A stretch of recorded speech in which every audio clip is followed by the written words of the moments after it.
ஒருவன் முதலாளி, உலகில் மற்றவன் தொழிலாளி. விதியை நினைப்பவன் ஏமாளி, அதை வென்று முடிப்பவன் அறிவாளி.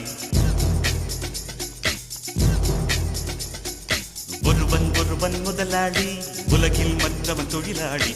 விதியை நினைப்பவன் ஏமாளி, அதை வென்று முடிப்பவன் அறிவாளி. பூமியை வெல்ல ஆயுதம் எதற்கு, பூப்பறிக்க கோடரி எதற்கு, பொன்னோ பொருளோ பொற்களம் எதற்கு, ஆசை துறந்தால் அகிலம் உனக்கு.